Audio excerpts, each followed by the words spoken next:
Okay, welcome back.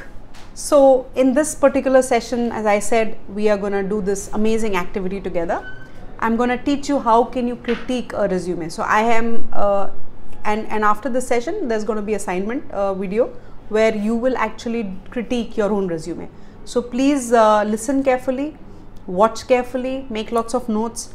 I'm going to quickly show you how do we critique a resume. So if you notice, this is a resume that we're going to do. I have picked up a sample, all right, and this is a resume, and here is an evaluation report. Okay, resume evaluation report. You will go get a resume evaluation report in the PDFs below in the assignment section.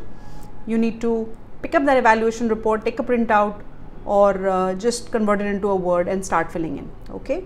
So if you see this resume, take a look before we start reviewing it, before we start critiquing it.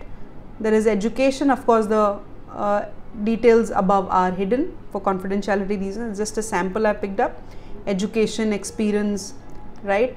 And if you see, there's projects, then there is skills and additional where this person has talked about a few accomplishments, achieved a rank, ranked so and so, right, in different scholastic activities.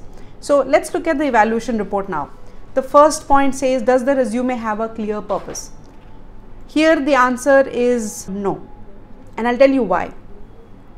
Even though the resume looks good, it's a decent format, nicely legibly written, clear, concise details, but if you notice carefully in the elements that we did in the resume, there is no profile summary, there is no headline, right?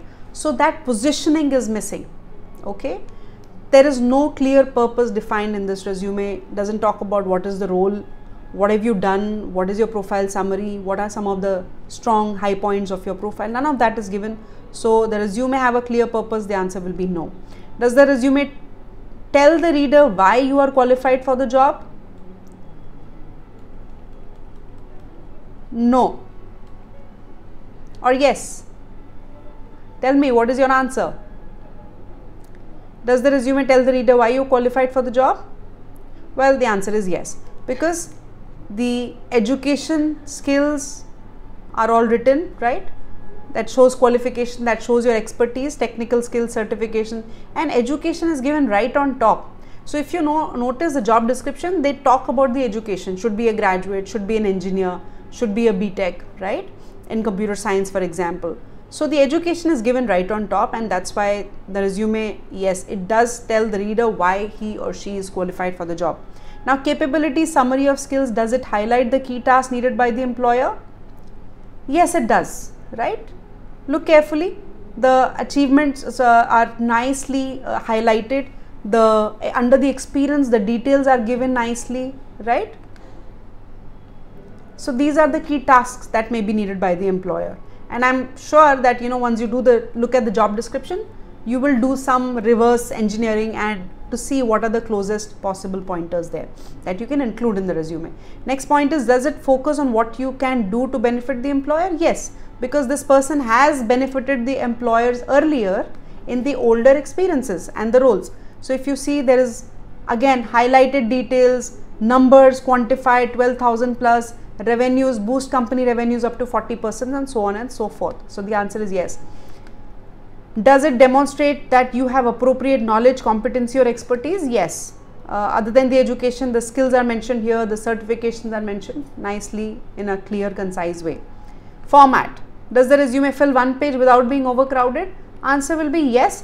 Even though the resume is not coming in one page, it's slightly above, but it is not overcrowded. I will give it to this one. Is the most important information presented first?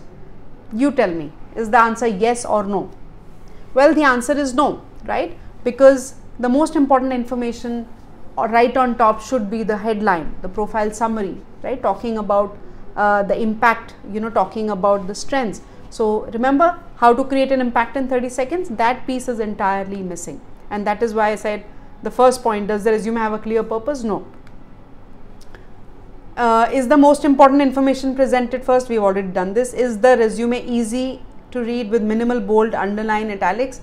Yes, it is easy to read, and the bold, the some of the things that are highlighted in bold and italics, they are speaking to you, right? They are capturing your attention, which is a good sign. Does the resume have grammar or spelling errors? I'm going to skip that one. I'm assuming there are none, but you will have to go through, do a Grammarly check to know that. Education, does your educational background support the position you are seeking? We don't know that, because that only you can know when you know what is the position he or she is applying for, right? But I'm assuming yes, because the education is given right on top. Okay.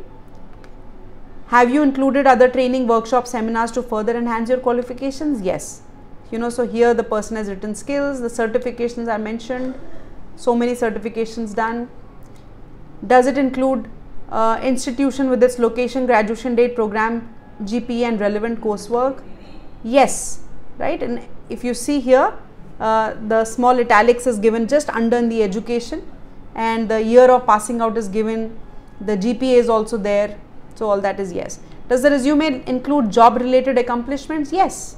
We have seen all these are accomplishments, right? And very nicely articulated.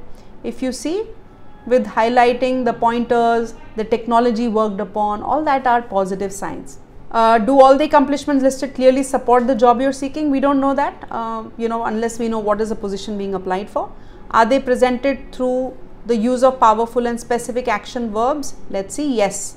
Collaborated, right? Maintained and enhanced, edited existing code, implemented algorithms, utilized. So yes, nicely verbs, action verbs have been used.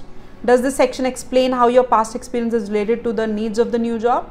I'm assuming yes, but we don't know. As I said, we don't know what is the position being applied for. Places of work, location, titles, dates. Yes. If appropriate, is work experience split into related experience and other experience categories? No, and I think that is not required here, because the person has had a very consistent experience, technological, in the technology field, so that may not be required. If appropriate, this we have done. Awards, honors and certificates, are these entries professional relevant? Yes. Does it highlight key aspects like certificates or licensures? Yes, certifications have been mentioned. Are professional associations and professional development opportunities listed on the resume? No, but maybe he or she doesn't have any, right? So if you cannot write information that is not there or that is not true. So if you see, it is a very simple document, a resume evaluation report. Just fill it up. You will have to critique your own resume, and I will tell you more in the next session. Coming back to the presentation, so that's how we critique a resume, and it is more like a list of things, more like a list of do's and don'ts to make sure, and just do a final check before you finalize your resume. So that's it.